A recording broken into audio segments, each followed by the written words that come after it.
Bapa di surga, dikuduskan namamu, datang kerajaan menjadi kehendak-Mu. Berkati firman-Mu, berkati kami semua. Bebaskan dari yang jahat, bebas dari kutuk, bebas dari kegelapan. Dan kuasa Yesus bekerja, lawat kami semua Tuhan. Di dalam nama Yesus, yang percaya katakan amin. Silakan duduk, shalom. Hari ini kita akan membahas tentang permulaan. Apa saudara? Dari kesusahan. Nah, saudara yang kasih dalam Tuhan, ini saya akan ulangi, saya khotbah lagi untuk mengingatkan. Ada sebagian-sebagian yang saya tiba-tiba diingatkan. Pada waktu saya dibawa Tuhan ke surga, ditunjukkan masa yang akan datang. Sampai tahun 2035. Nah, setelah itu ditulis sama seorang pensiunan namanya Letkol Muladi. Supaya saya tidak lupa. Jadi apa yang saya lihat itu dia tulis. Nah, itu ditulis tahun 1999. 99 ya, ditulis lengkap. Dari presiden, wakil presiden, masa yang akan datang tentang permulaan kesusahan yang akan dimulai tahun berapa, saudara. Dan apa yang terjadi? Di situ juga bikin juga satu buku juga yang namanya Dunia Roh. Apa saudara? Nah, dua buku ini jadi. Pada waktu Pak Gilbert ada di Semarang, KKR yang ngadakan Pak Junawan, dua buku ini diserahkan ke Pak Gilbert. Yang pertama, Pak Gilbert setuju untuk direkomendasi diterbitkan. Judulnya Dunia Roh dan serialnya. Ada yang dunia santet, dunia ramal, macam-macam. Tapi buku yang kedua, nah ini buku yang kedua. Ini membicarakan tentang komputer. Tentang masa akan datang. Presiden, wakil presiden, penyatuan mata uang, macam-macam. Dianggapkan itu zaman dulu kan disebut halusinasi, betul lah. Wong edan gitu. Waktu baca itu tak serahkan. Dibaca atau tidak tak serahkan. Buku yang kedua itu tidak diterbitkan. Dan hilang. Karena yang satu itu diterbitkan, yang kedua waktu itu tidak sempat untuk ngopi banyak. Kenapa? Duit entek. Uangnya habis. Oh zaman dulu ngetik satu-satu. Nah, hanya ada aslinya dikasihkan Pak Gilbert, fotokopinya tak bawa, hilang juga. Nah, jadi saya ini berusaha mengingat-ingat apa yang akan terjadi. Tuhan itu baik. Saya ingatnya apa? Bertahap demi tahap. Di situ tentang SBY tahun 2004, tentang Gibran, tentang ada itu semua ada.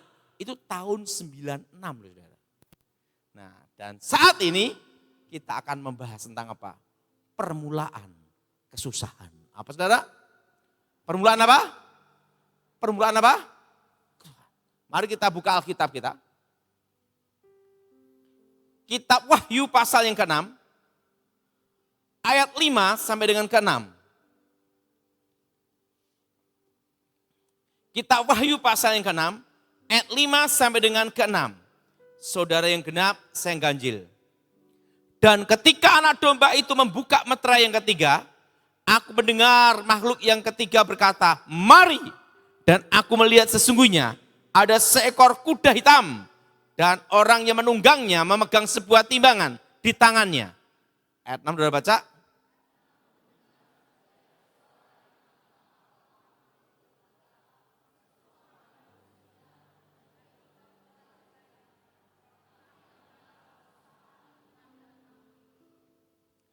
Saudara yang kasih dalam Tuhan, saya tahu kenapa buku ini dulu tidak diterbitkan. Karena pada waktu itu sekolah Alkitab kita, tafsiran mengatakan bahwa nanti waktu kesusahan besar, itu nanti barter. Kebo sama padi. Setelah itu sapi sama ayam gitu. Bertani, berkebun. Pada Alkitab tidak mengatakan itu, betul? Ada enggak di Alkitab? Bahwa nanti susah-susah, nanti tukar-tukaran kebo, sapi kebo, enggak ada. Dikatakan secupak, sedinar. Ini mengatakan apa? Bahwa nanti di masa depan, yang berharga itu adalah logam. Ngomong sebelahnya logam. Dan Yesus berkata apa? Jelas sekali.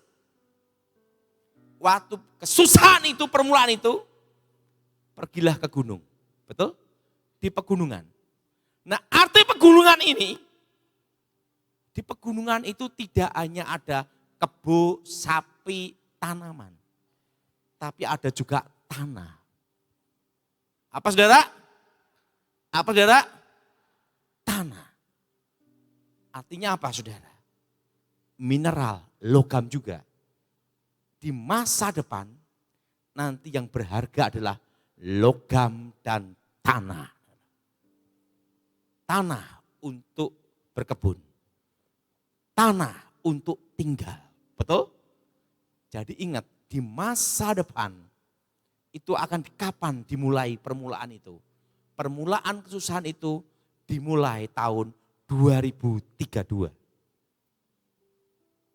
Yaitu permulaan penyatuan mata uang. Apa saudara? Apa saudara? Permulaan apa? Penyatuan mata uang. Tahun 2020 dunia digiring. Digiring semua adalah. Untuk masuk ke digital dengan senjata biologis yang namanya corona.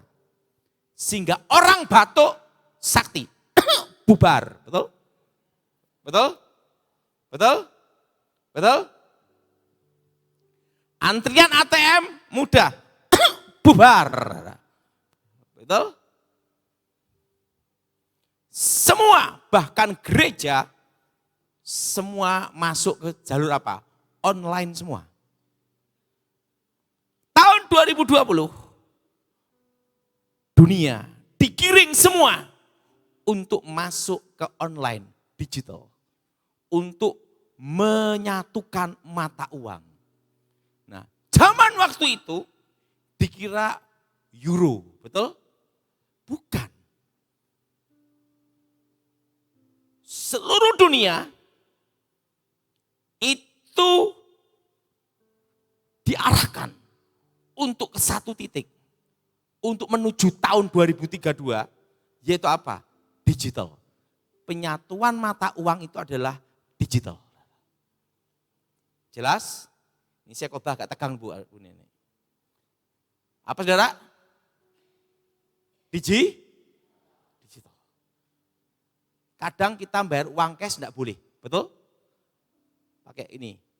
Itu adalah menggiring semua. Seluruh dunia. Apa saudara? Dan perlu kita tahu, tahun 2001, waktu itu saya di Amerika, dipanggil diundang khusus sama Pak Timothy. Pak Timothy berdiri, Pak Timothy.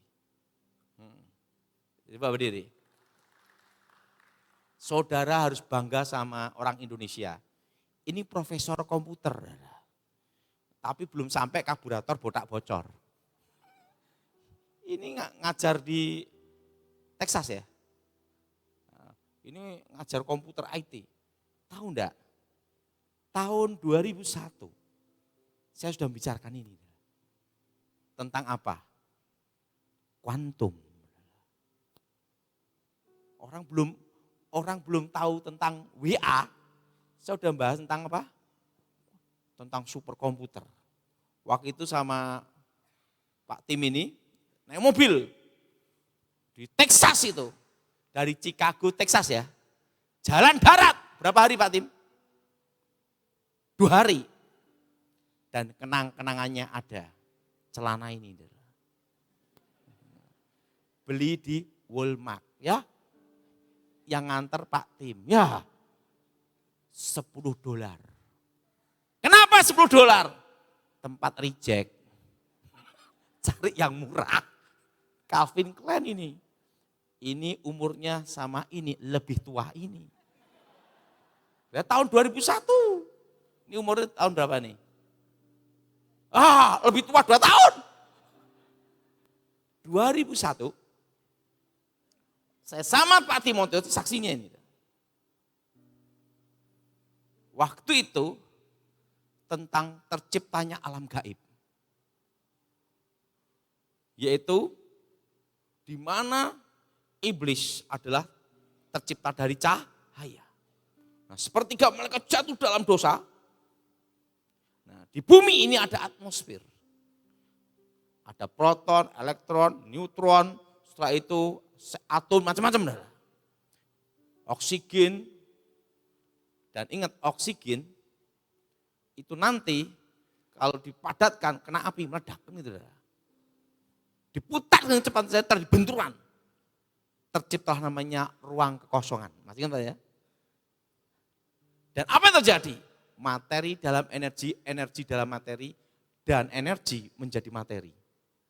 Nah, waktu itu, buku itu ditulis tahun 99. Kalau orang zaman dulu dengar itu, iki wong edan iki. Betul enggak? Betul? Ini saksinya Pak Tim itu, Pak Tim ya. Dan apa waktu itu saya ngomong? Bahwa nanti akan tercipta senjata. Yang apa? Bukan dengan peluru. Bukan dengan apa, Saudara? Proyektil timah kuningan. Bukan. Tapi gelombang. Dan apa yang terjadi? Waktu saya ngomong gitu, itu banyak adalah oksigen, setelah itu jenisnya model kayak laser. Waktu saya ngomong gitu nanti kan kayak gelombang frekuensi. Lah zaman tahun 99 nulis buku itu, dia kan wong edan. 2001 saya bicarakan sama Pak Tim. Tahu enggak, saudara? Senjatanya itu kemarin digunakan di Venezuela. Suara, betul? Frekuensi. Itu sudah saya ngomong Pak Tim itu tahun 2001. Benar Pak Tim ya? Nah, udah tahu. Nanti dunia, ingat saudara, nanti dunia digiring semua ke digital. Semua ke apa saudara? Digital semua. Dan 2 tahun ini, dari tahun 2026 dan 2027, ngomong sama sebelahnya, 2026 dan 2027. Harga emas dan perak akan naik turun. Landing take off terus. Bergejolak. Kenapa? Amerika tidak mau kehilangan kendalinya atas dunia. US dollar. 2 tahun. Emas, perak, tembaga naik turun tajam. Nah, ingat saudara, berapa tahun? 2 tahun. Nah, setelah 2 tahun, nah ini saudara. Perlu udah tahu, 2032, apa yang saya lihat di tahun 96 itu alatnya, itu adalah di atas superkomputer. Zaman sekarang namanya komputer kuantum. Itu modelnya gini, saya itu model gini, itu ada suatu kayak sinar cahaya. Warnanya itu biru, kehitam-hitaman, keunguan. Saudara, kalau api sampai panas sekali, kan jadi biru. Nah ini biru, kehitam-hitaman, keunguan. Nah inilah yang akan mengendalikan dunia. Antimateri. Apa saudara? Dan itu penciptanya adalah Israel. Itu segini nih. Nah, nanti ada palladium, ada perak untuk penghantar partikelnya. Dan itu nanti saudara, apa yang terjadi saudara? Kalau mau menghancurkan satu negara. Nah ini sudah bertahu. Untuk menghancurkan apa saudara? Satu negara. Dihancurkan dulu sistem digital perbankannya. Contohnya apa? Iran. Itu baru uji coba. Kacau. Jelas? Jelas? Jelas? Jelas? Baru yang kedua. Nah ini menjawab tentang pemadaman listrik ini. Kan baru ribut ini. Sistem pembangkit listriknya dihack, shutdown dulu sama komputer kuantum ini. Terus yang bisa dipadamkan, dihack, shutdown, merusak digitalnya, itu adalah pembangkit listrik tenaga nuklir. Indonesia tidak bisa batu bara. Zaman Pak Harto. Masih konvensional manual. Jadi untuk pemadaman katanya 7 hari, padam semua jadi kacau. Ngomong sebelahnya, ingat punya kita, engkong punya. Tepuk tangan. Karena di masa depan saya lihat yang bisa di shutdown, yang bisa dihancurkan sistem tenaga ini adalah yang ada tenaga nuklirnya. Karena radioaktif. Soal sistem digital. Nah Indonesia kan pakai batu bara sama air. Ngehacknya gimana? Jadi apalagi Cirebon lebih aman. Kan baru ribut ini. Nanti akan ada listrik akan dipadamkan, semua kacau, betul? Tidak bisa. Tidak bisa. Dari sistem nanti menghancurkan apa? Perbankannya dulu. Jebret! Langsung hancur. Ekonomi dulu. Jelas? Jelas? Apa saudara? Nanti juga termasuk tentang kemah tabernakel. Bahwa nanti gereja seluruh dunia nanti akan kembali ke kemah tabernakel. Nanti di Indonesia tahun 2033, ngomong sebelahnya tahun 2033, nanti pujian penyembahan seperti kemah tabernakel sama seperti zaman Pak Petrus Agung Bahtera. Itu akan dimulai tahun berapa? 2033. Kenapa? Karena di masa depan AI bisa khotbah. Sehingga yang bisa menghadapi itu apa? Urapan, minyak, dan anggur. Alkitab berkata, kalau kita bicara minyak, itu bicara tentang minyak yang turun dari kepala sampai janggutnya turun. Artinya apa? Tabernakel. Kalau zaman sekarang, pujian penyembahan seperti Bahtera, sedikit, betul? Tapi tahun 2033 itu bangkit, saudara. Tepuk tangan untuk Tuhan kita. Kenapa bangkit? Karena AI bisa khotbah. AI bisa menciptakan lagu. Dan di masa depan, saya melihat waktu itu, saudara, hacker-hacker seluruh dunia itu dikumpulkan di Amerika. Hacker Rusia, hacker China. Nah nanti saudara akan tahu gimana. Hacker China, hacker Rusia, hacker India, seluruh dunia dikumpulkan di Amerika. Mereka untuk diuji coba, untuk menyerang, menghack, menghancurkan cyber army, bukan security lagi, cyber army.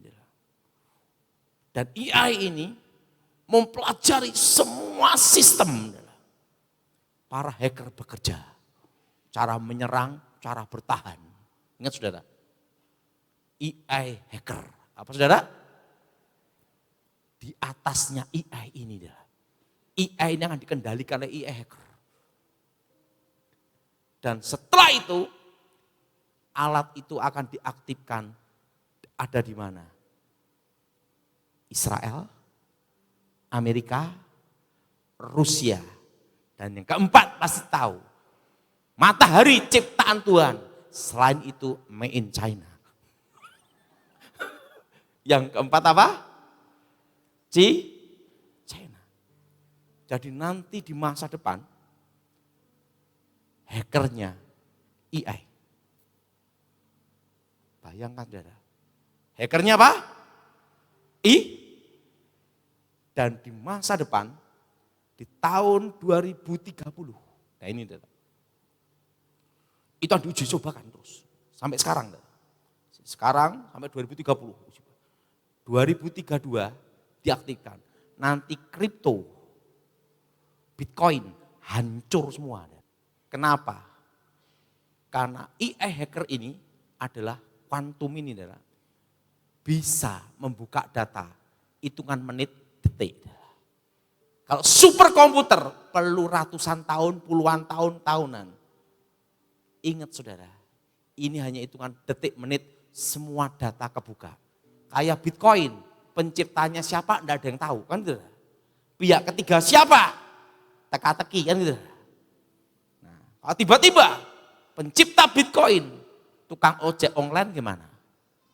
Bubar. Karena data kebuka, perusahaan apa itu kebuka semua adalah. Itu di 2032. Jadi ingat, kripto Bitcoin hancur. Yang bertahan hanya apa? Kripto yang, ingat tidak? Kripto yang ada backup fisik emas dan perak pertambangan fisik. Harus ada dasar itu. Tapi kripto tidak ada dasar, hancur semua. Nah 2032 ke atas, dunia perlu fisik perak. Untuk apa? Penghantar listrik, panel surya. Mana peraknya? Masih cadangan, belum ready, tidak ada. Itu nanti yang akan membuat harga perak emas naik. Tapi 2 tahun ini naik turun tajam. Apa saudara? Landing take off. Selama berapa tahun? 2 tahun. Jelas? Jelas?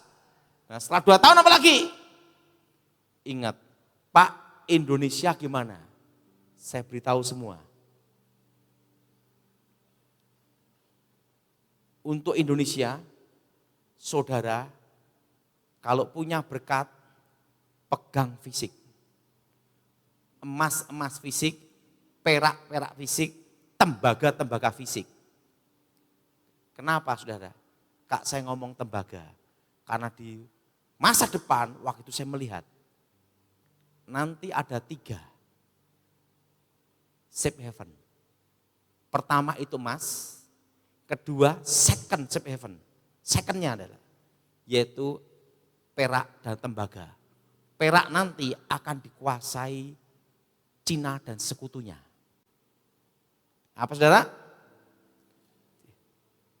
Dan tembaga akan dikuasai Amerika dan sekutunya adalah. Pak, kalau terjadi perang kanan kiri, Indonesia gimana? Tak kasih tahu. Justru yang paling aman di Indonesia adalah sampai 2035 loh ya. Pak, amannya kenapa? Sekarang tak jelasin. Untuk perang itu biaya besar. Serangan udara. Maksimal 2-3 bulan. Kedua, serangan laut, logistik, kan itu adalah. Bisa 6 bulan, biaya besar. Apalagi Indonesia, kepulauan, lautnya luas. Ketiga, pertempuran darat, pusat pertempuran, itu bisa bertahun-tahun. Contohnya ada Timor Leste, berapa tahun, akhirnya lepas juga. Ukraina. Untuk perang itu biaya besar sekali.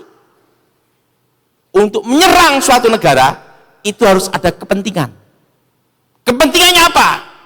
Kayak Amerika, menyerang Venezuela. Kenapa? Karena tidak bisa diajak kerjasama. Minyak, perak. Ya presiden diculik, kan itu. Iran, minyak. Ada kepentingannya. Nah di Indonesia itu gimana saudara? Amerika, kepentingannya apa? Emas, privat. China, kepentingan apa? Nikel, Morowali, betul? Rusia, kepentingan apa? Tercukupi semua. Jepang, kepentingannya apa? Investasi semua. Semua diajak kerjasama. Menyerang siapa? Wong semua udah dapat. Jelas? Justru selama tahun 2035 Indonesia itu paling aman. Kenapa paling aman? Semua kerjasama. Jelas? Jelas? China, kepentingannya apa? Udah terpenuhi, betul? Jepang, terpenuhi semua. Justru Indonesia itu non-blok, itu yang aman. Jadi saudara, orang ribut perang dunia ketiga, saudara lebih baik doa penyembahan sama Ibu Nani dah. Karena apa? Karena di masa depan sampai tahun 2035, saya hanya stop sampai 2035 aja penglihatannya. Indonesia tidak berperang diserbu sama negara-negara lain. Loh, kenapa? Di masa depan saya melihat semua diajak kerjasama. Jelas saudara. Jadi mau nyerang apa? Wong kamu udah dapat. Cina mau menyerang, Amerika marah. Kenapa marah? Lah privat. Amerika mau nyerang, Cina juga marah. Nikel. Semua punya selesai. Saling menguntungkan negara Indonesia dengan negara luar, udah selesai. Semua investasi. Jadi sampai tahun 2035, Indonesia tidak perang seperti Iran. Tetapi Indonesia akan mengalami apa? Inflasi.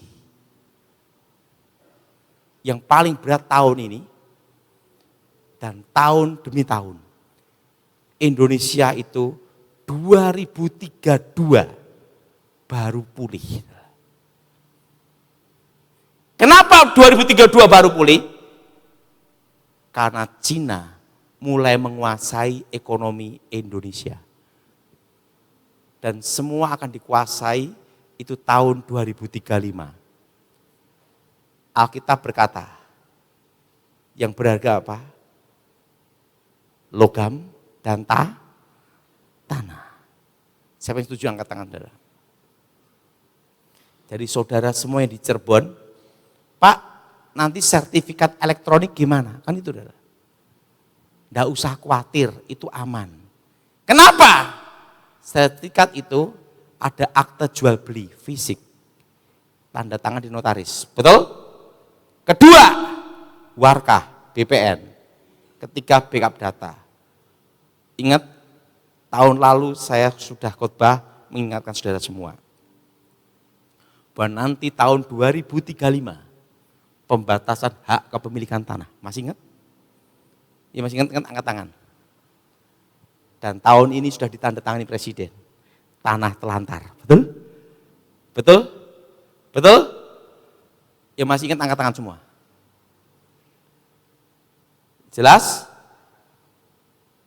Undang-undang itu akan terbit di 2035. Pembatasan hak kepemilikan tanah. Sekarang baru kepres, keputusan Presiden. Betul? 2035 itu undang-undang. Terbit, saudara. Makanya saudara semua yang tanahnya hak GU, hak GB, segera ditinggal hak milik semua. Karena nanti di tahun 2035, untuk mendapat hak milik susah.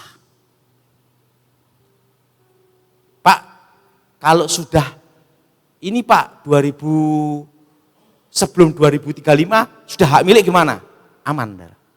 Karena undang-undang itu berlaku setelah ditetapkan. Sebelumnya tidak berlaku.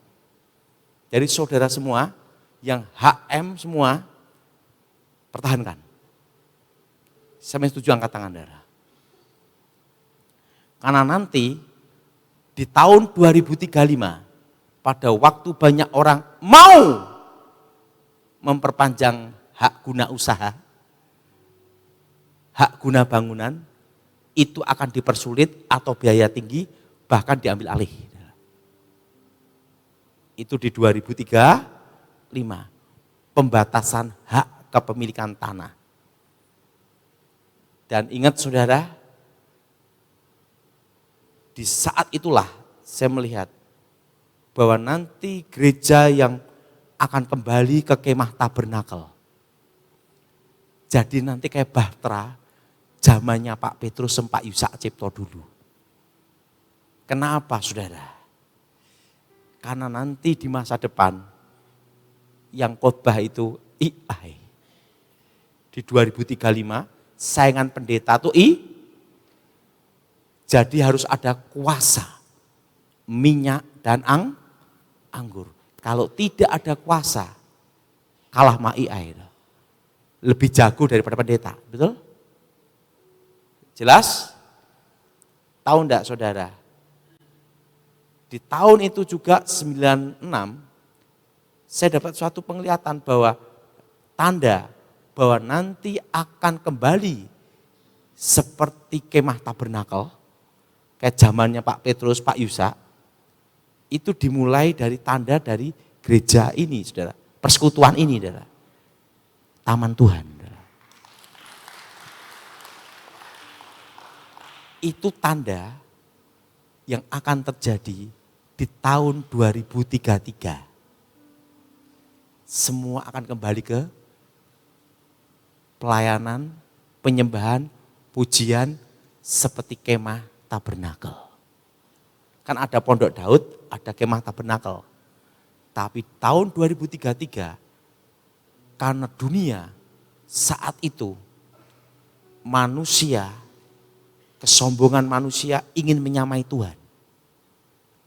Maha hadir.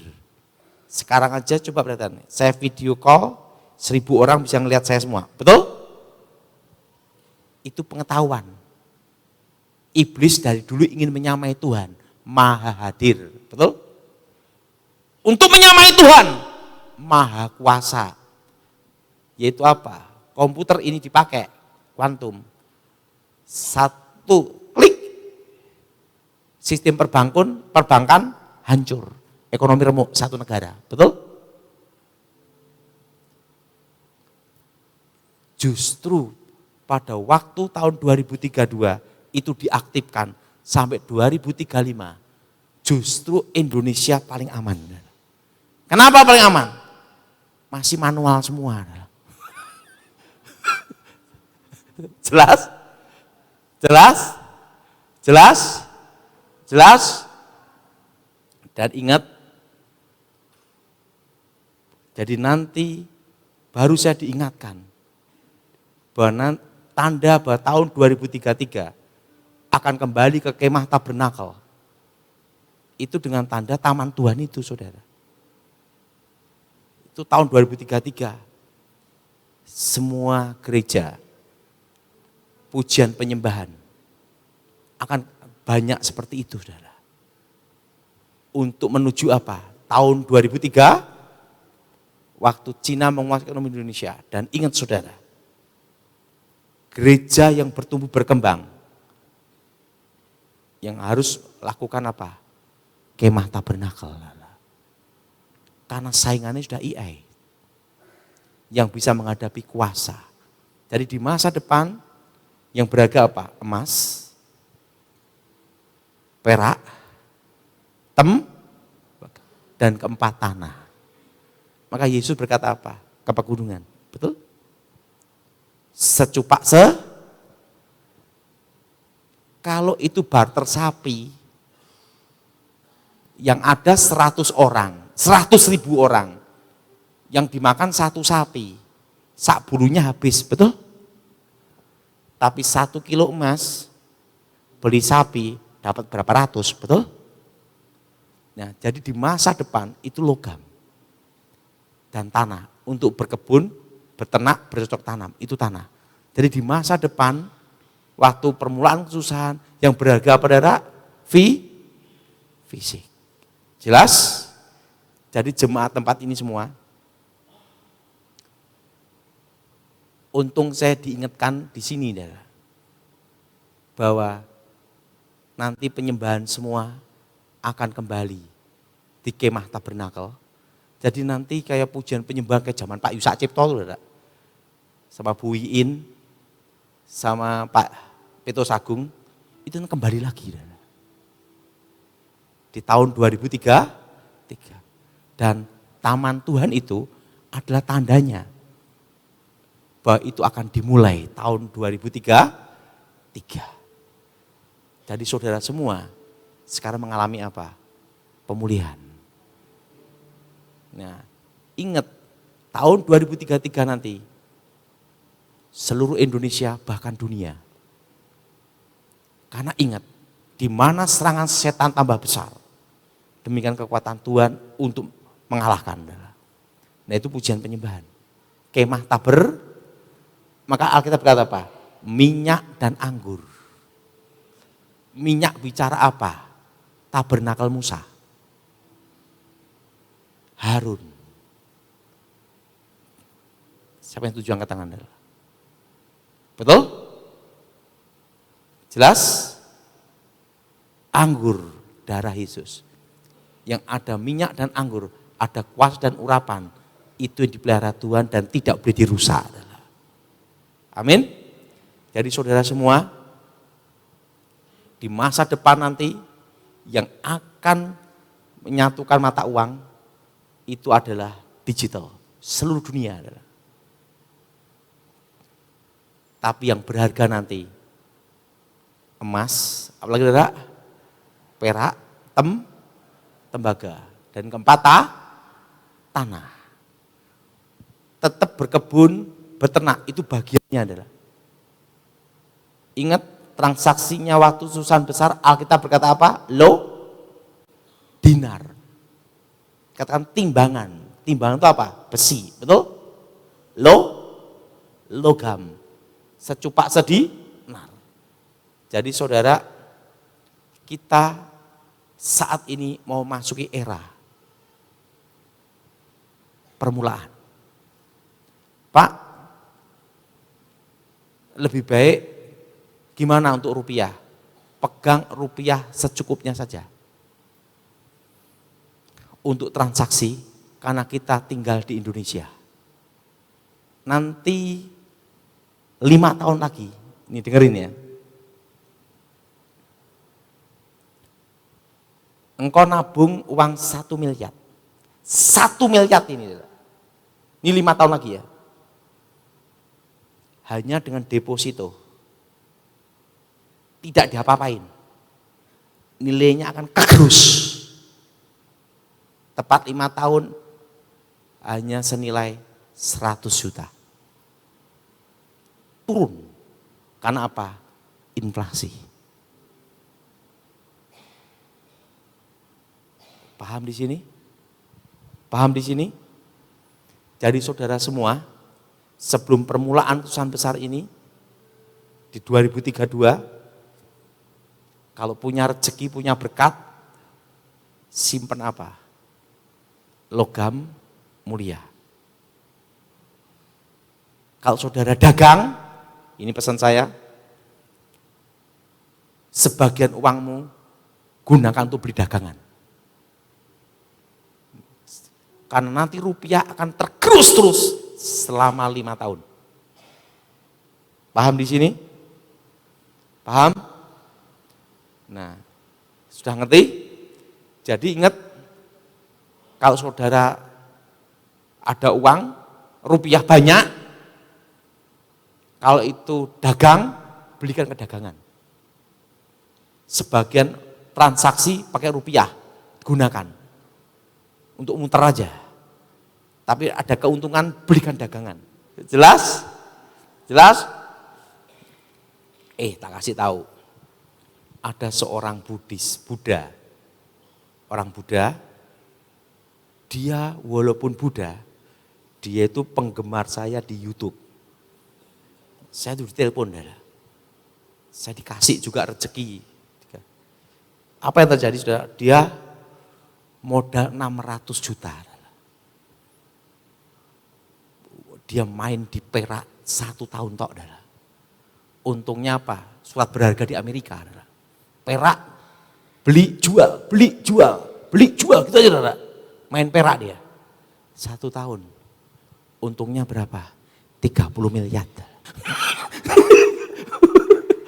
30 miliar. Anaknya nelpon saya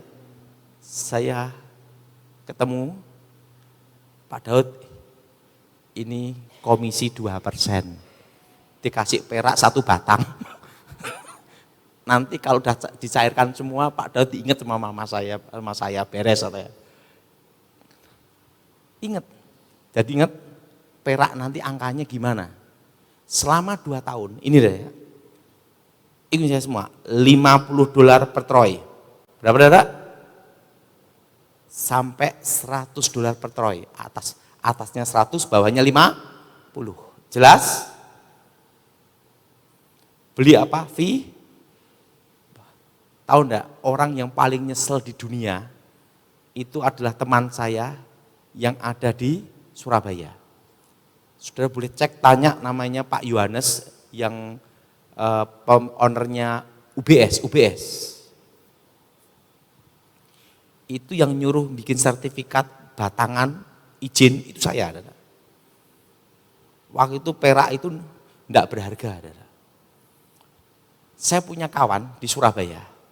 Dia ngomong gini, Pak Daud, apa tentang penglihatan masa depan? Perak akan naik berlipat-lipat mulai tahun 2025. Ngomong gitu. Yakin, Pak Daud? Yakin. Wah. Dia siapkan uang untuk beli perak 1 ton.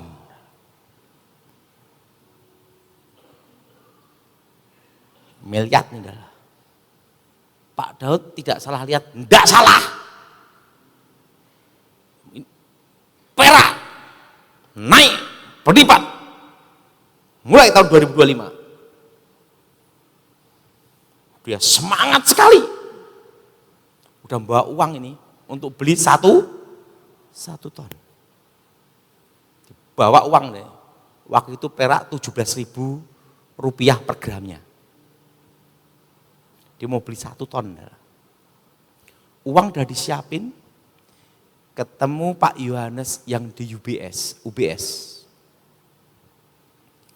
Pak Yohanes, dengerin saya. Waktu itu perak itu ditaruh di lantai-lantai dulu. Karena tidak dianggap sebagai logam yang kayak emas. Kayak hanya untuk tambahan aja gitu. Pak Yohanes, saya beritahu, nanti perak ini nanti akan jadi berharga, naik berapa lipat, itu nanti di tahun 2025. Nah, kawan saya ini ngomong, saya mau beli 1 ton, mau 1 ton enggak? Ada enggak batangannya? Belum ada izinnya. Pak Yohanes buat izinnya. Kalau jualnya gimana? Wah, ini kita terimanya untuk tambahan aja, untuk grendul-grendul gitu aja enggak? Karena dikasih tahu belum ada batangannya, masih kayak butir-butiran adalah ngomong gini. Akhirnya apa? Enggak jadi beli. Begitu enggak jadi beli, 2025 perak naik sekilonya 80 juta. Dia gini. Karena perak, butirannya perak itu udah digigit dia gini, untuk beli 1 ton. Tidak jadi. Karena ragu, waktu itu jualnya gimana. Kan itu dah. Saya ngomong sama dia, kamu tidak usah mikir jualnya. Naik berlipat-lipat nanti, dunia memerlukan di tahun 2035. Kamu simpen itu. Ragu, darah. Makanya kalau Tuhan bicara ragu, ya berkatnya hilang, betul? Dia ragu, hilang. Setelah ini, baru perak ada batangannya. Bisa dijual, ada sertifikatnya, dijual bisa. Dia nyesel gini, Pak Daud, harusnya aku minimal dapat berapa? 100 miliar, betul? Sekarang hanya tinggal apa? Ngimpi, betul? Tapi ada orang Buddha, dia dengerin, dia percaya. Percaya. 600 juta toh adalah. Jual beli, surat berharga adalah. Setahun berapa lah? 30 miliar dia untung. Nelpon, saya disuruh ke Bali untuk dikasih ininya, peraknya adalah. Masih dikasih rupiah juga adalah. Puji Tuhan. Ada lagi nelpon saya, Pak Daud, aku tuh dengerin khotbahmu, aku nyimpen emas dari tahun 2020, terus gitu. Sekarang dari harga 750, sekarang tembus hampir 3 juta, betul? Ini untuk Pak Daud, ditransfer aku lumayan 100 juta. Nanti kalau setiap kali jual, aku ingat Pak Daud katanya. Satu hal, saudara. Jadi saudara semua, kita mengalami permulaan, ini baru permulaan, saudara. Belum kesusahan. Ingat, belum, baru apa, saudara? Inflasi terus 5 tahun Indonesia. Nanti dunia ada 3 mata uang. Pertama, logam. Emas dan perak. Itu untuk internasional.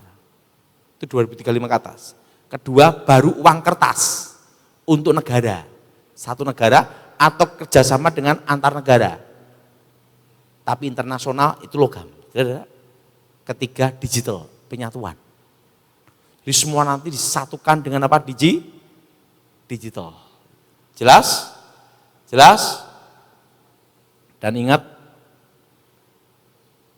kalau terjadi perang sampai tahun 2035 di dunia, yang paling aman di mana?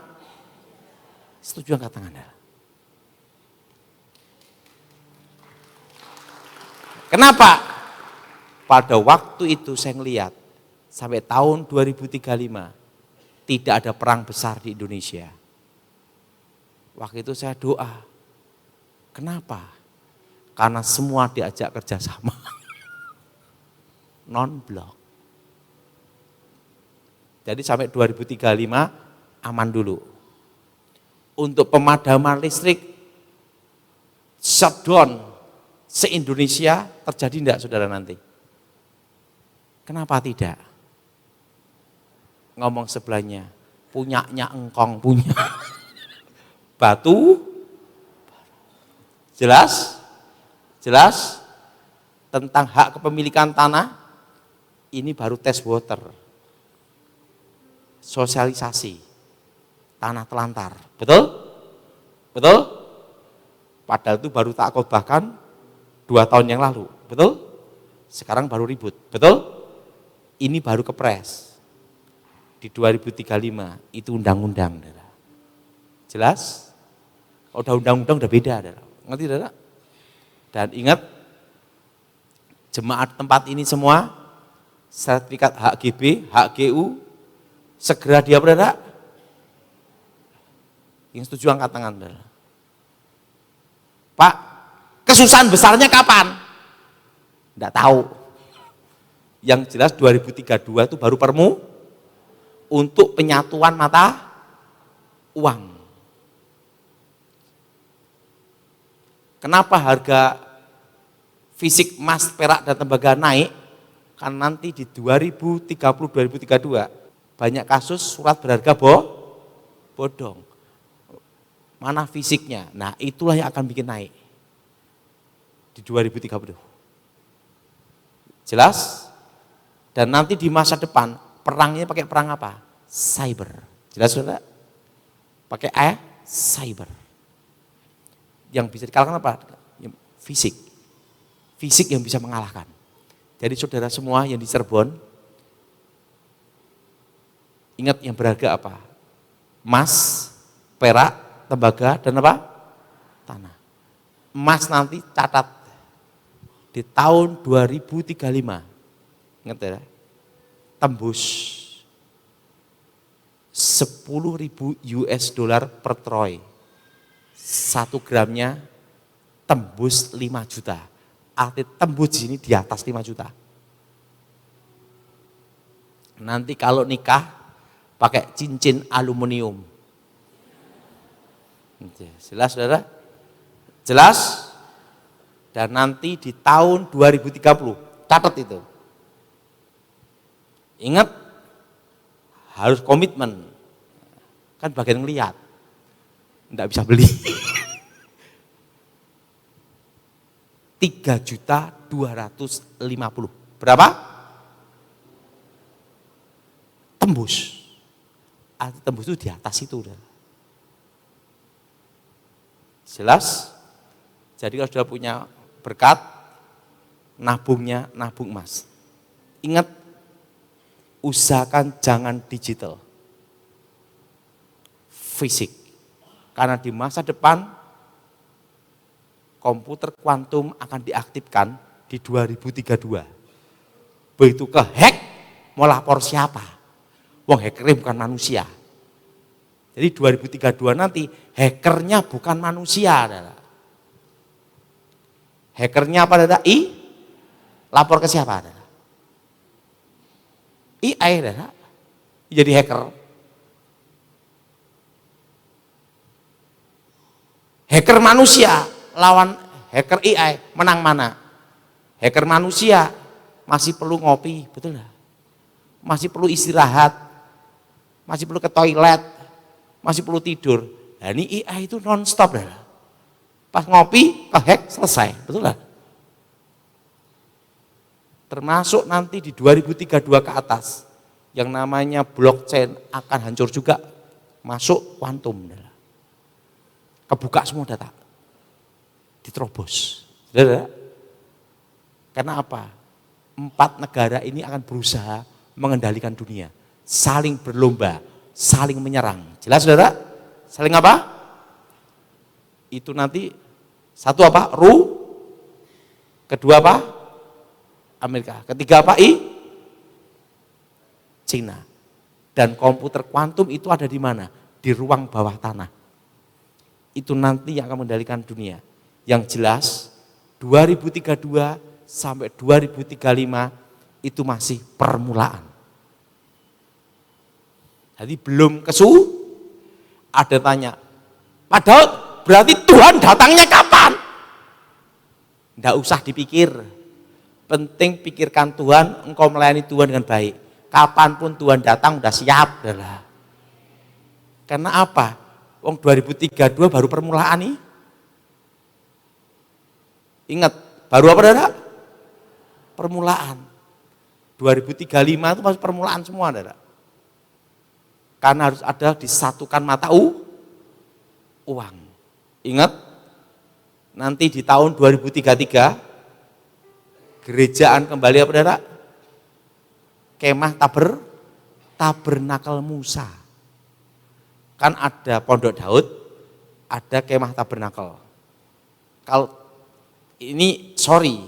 kalau menurut saya Bahtera ini adalah Kemah Tabernakel Musa. 2033 gereja akan kembali ke situ. Tepuk tangan Saudara. Jelas? Jadi gereja akan kembali ke mana? Kemah Tabernakel Musa.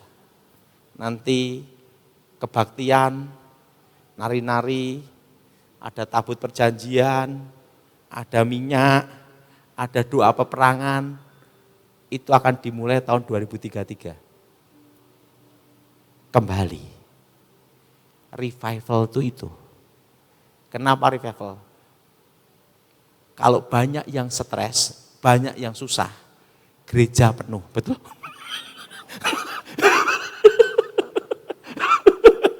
Siapa yang setuju katakan? Kalau banyak diberkati, pada lupa. Makanya 2033 itu revival. Kenapa? Oke, sing mumat. Jadi ingat, 2033 kita kembali kemana, saudara? Tabernakel Musa. Nanti tentang kayak Bahtera zaman Pak Petrus Agung dulu, terusan yang dilakukan Bu Nani sekarang kan sama Bu Iin, doa peperangan, ngasih patok-patok itu ya. Nah, masih ada ya. Nah, itu nanti akan terulang di tahun 2033. Buktikan aja. Kenapa? Karena nanti hamba Tuhan, gereja yang bertahan, harus ada api, minyak di kepala. Artinya apa? Jelas sekali minyak. Arti minyak itu apa? Minyak di kepala Harun, bicara kemah tabernakel Musa. Anggur itu apa? Cinta mula-mula kepada Tuhan, yaitu darah Yesus. Semua akan kembali. Tidak ada yang baru di muka bumi ini. Jelas? Nanti 2033, saudara, kalau sekarang ini kita doa peperangan, kayak model Bu Iin, kayak model Bu Nani, kadang orang ngomong, wih ngopo wih, betul enggak? Betul? Itu nanti di tahun 2033, bangkit semua. Kenapa bangkit?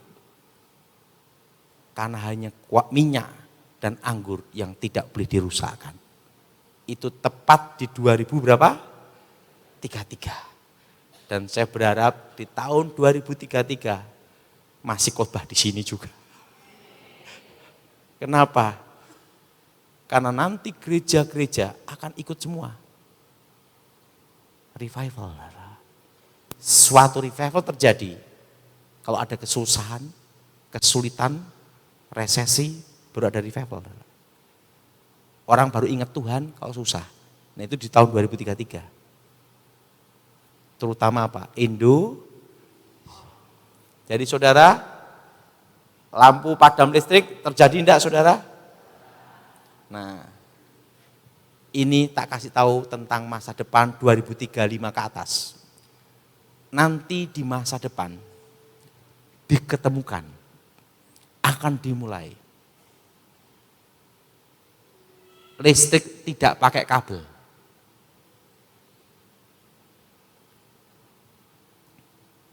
Dan itu bahan bakunya, penghantarnya itu kayak tiang-tiang tok gitu dah.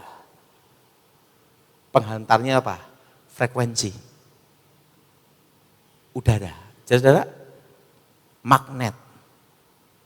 Jadi nanti zaman 2035 ke atas, itu nanti akan diketemukan, kalau ini kan listrik ada kabel-kabel, betul? Betul? 2035 ke atas, diketemukan tidak pakai kabel. Antar tiang. Dan penghantarnya itu apa? Pakai apa? Perak. Tiang adalah. Tiangnya itu inilah. Jadi kayak model itu. Frekuensi. HP sekarang kan ada model yang namanya enggak usah pakai cas, betul? Betul? Nanti di masa depan enggak pakai kabel. Jelas? Tapi yang pasti satu, di 2033 kemah tabernakel. Mari kita berdiri saat ini. Jadi saudara simpen apa?